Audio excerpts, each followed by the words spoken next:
Okay, let's start with our first name and last name on the back of our paper, our room number, and grade level. G1 first grade, G2 second grade, G3 third grade.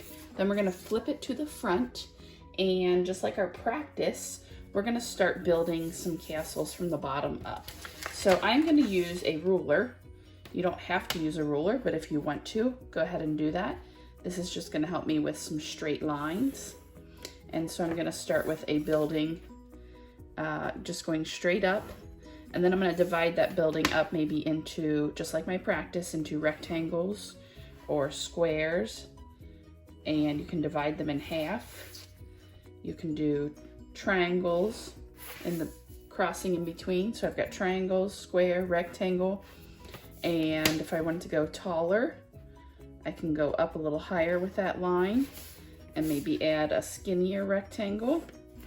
And then maybe I want to say I'm finished with this one, so I want it to stop with a triangle roof. So I'm going to use that to do my triangle roof also.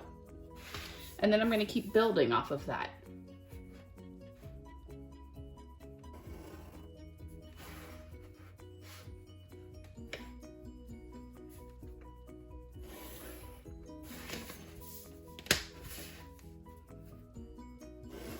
You could also end the tops with a half circle or a semicircle.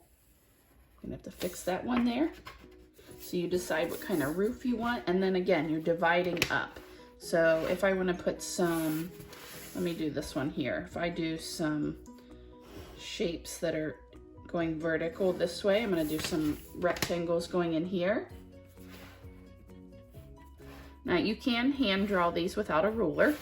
This just helps me get my lines nice and straight, and I like the way that looks.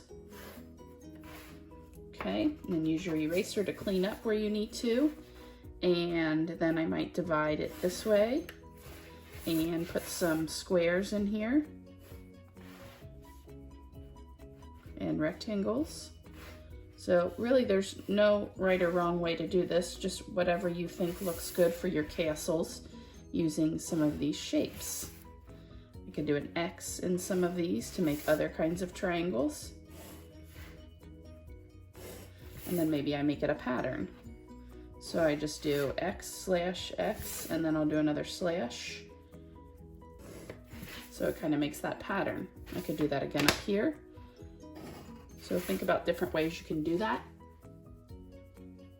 Okay, so I have finished my buildings. I went from side to side and filled almost the whole paper. So then next you want to decide if you want to add a sun or a moon in your picture. I am going to add a moon and make it nighttime. So I'm going to do a crescent moon. And then I'm also going to put some stars in my sky to prepare for the next steps. So you decide, you can add clouds or a sun, or you could make it nighttime, totally up to you. I got something to put under my paper so that I can do my Sharpie without getting it on my table. So we are using the fine point Sharpie. It says it on your marker, and it's the thicker of the two Sharpies that we have. So we're gonna take our time now and trace everything that we did in pencil with our Sharpie to make those lines stand out before we add our color. So take your time and trace all of your pencil.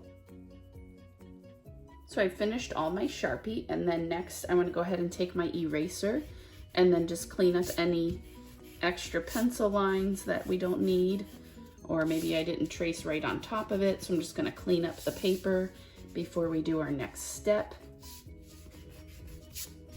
So once you're done erasing, you wanna take a photo and put that in the In Progress Castle media album in Schoology. And then your next session will go over the color.